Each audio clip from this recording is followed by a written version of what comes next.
here's a breakdown of my Hakari dance trend video and how I added my own flair to it.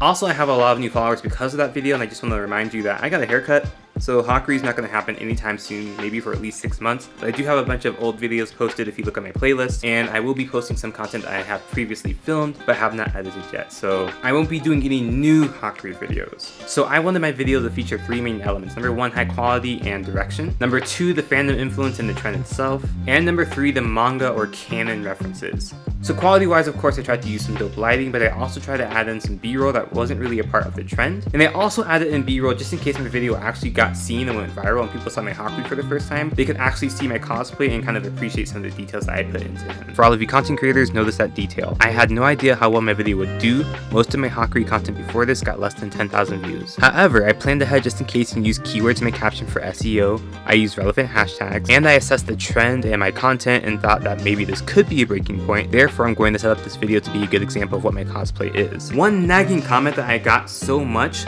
was that I needed to put in more energy or I needed to move my hips more, and people just didn't understand that this was all intentional. I was coming at it from a dance or music perspective. I wasn't going to move my body at 300% the entire time. You build up, hit hard, dial it back, then build up again and finish strong. It's similar to how dancers are going hard, and then they hit the breakdown, kind of do some micro movements.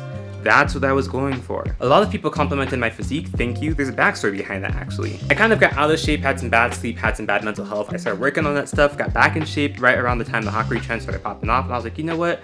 I kind of want to show off all the progress I've been making. So I threw in that little shot of me making my fist to kind of show off my physique and kind of show that like, hey, I'm trying to be the character, but without being right in your face about it and breaking character. So it's always kind of funny when I see people doing the Hakari dance challenge and they do that same pose that I just made up, or they do the same types of poses in the same order as me. I'm like, oh, so you've seen my video. In terms of incorporating elements of the meme and the fandom, of course, there was me dancing because I don't really think Hakari is dancing. Of course, I added a little groove to every shot. And then last minute, I decided to add some speed ramping or velocity edits to my dance to kind of make it a bit more accurate to the original edit. It was really annoying to edit, so in the very end, I kind of gave up halfway, which still ended up looking pretty cool. I did end up changing the motion of Hakari's dance for a couple of reasons. Number 1, Hakari kind of stays low to the ground, so that limits the mobility you have from your ankles and hips. And moving side to side is fun, but it's a little bit difficult and it kind of is hard to show on camera. So I changed it to more of a hip thrust so that you could see a clearer motion and I could stay on time more easily. And then the last element was how I chose to honor the manga and canon information. So that meant adding a glass shatter to kind of mimic that scene in the manga. I threw in his domain expansion because number 1, it's kind of a thing I do. I like to do it from different angles and different poses. But number 2, it just felt like it was missing from all of the videos I had seen so far. And then I spent a lot of time trying to nail that one pose that Hakari does. I added the blue flash in the background to represent Kashimo's electricity. I wanted to like keep a small motion so that people appreciate the pose and the attention to detail that I had. They weren't focused on, oh my gosh,